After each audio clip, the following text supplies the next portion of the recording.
আমরা দেখেছি যে হাদি ভাই যেদিন শাহাদাত বরণ করেন সেদিন সাংবাদিক ইলিয়াসের আইডিটি এই অন্তর্বর্তীকালীন সরকার মেটা থেকে নামিয়ে দেন।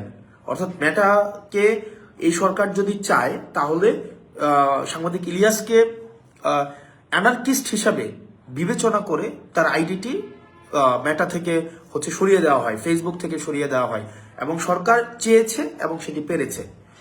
কিন্তু সরকারের কাছে প্রশ্ন, গত 1.5 বছর যাবৎ আওয়ামী লীগ সম্পৃক্ত যেই আইডি গুলো আছে, যারা সোশ্যাল মিডিয়াতে সোশ্যালি অ্যানার্কি তৈরি করছে, সেই আইডির বিরুদ্ধে আপনারা এখনো পর্যন্ত কোনো ব্যবস্থা নেননি। তাহলে সেটা স্পষ্ট হয়েছে আপনারা চাননি, এই কারণে ব্যবস্থা নিতে পারেননি। আপনারা চেয়েছেন সাংবাদিক ইলিয়াসের আইডি আপনারা নষ্ট করে দিবেন, আপনারা সোশ্যাল মিডিয়া থেকে নামিয়ে ফেলবেন, আপনারা চেয়েছেন এবং আপনারা সেটি সক্ষম হয়েছেন। তাহলে আপনাদের কাছে আমার প্রশ্ন, এখনো পর্যন্ত যারা আওয়ামী লীগ পেজ থেকে জুলাই অভ্যুত্থানে যারা অংশগ্রহণ করেছে এবং পরবর্তীতে এই অন্তর্বর্তীকালীন সরকারের বিরুদ্ধে লাগাতার যে ধরনের চরিত্র হনন করেছে, যেভাবে প্রপাগান্ডা ছড়িয়েছে, সেটির বিরুদ্ধে কিন্তু আপনারা কোনো ব্যবস্থা নেননি।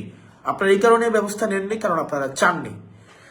পরবর্তীতে আপনারা দেখবেন গত সপ্তাহর বা তার বেশি সময় ধরে আমাদের দেশের ব্যবসায়িকদের আচরণ, আমাদের দেশের মিডিয়ার আচরণ, আমাদের দেশের প্রশাসনের আচরণ, এই তিনটার যে একটা আনহোলি নেক্সাস হাসিনার সময় আমরা দেখেছি।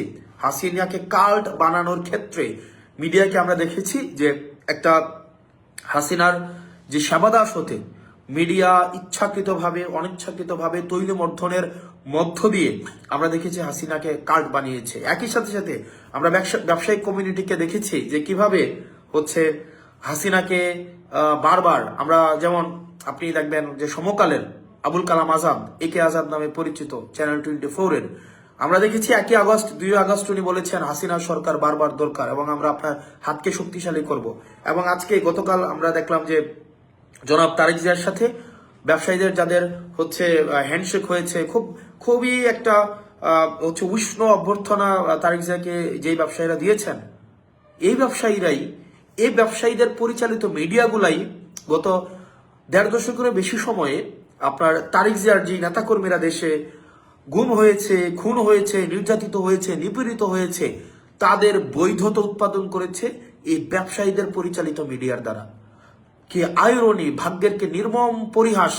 আজকে জনাব তারেক জিয়া তাদের যেই নেতাকর্মী রয়েছে, যারা গুম হয়েছে, আহত হয়েছে, নির্যাতিত হয়েছে, নিপীড়িত হয়েছে, তাদের রক্তের উপরে দাঁড়িয়ে তাদের হত্যাকাণ্ডের, তাদের গুমের, তাদের নির্যাতনের, তাদের নিপীড়নের যেসব মিডিয়া বৈধতা উৎপাদন করেছে, সেসব মিডিয়া মালিকদেরকে একদম উষ্ণ অভ্যর্থনা জানাচ্ছেন।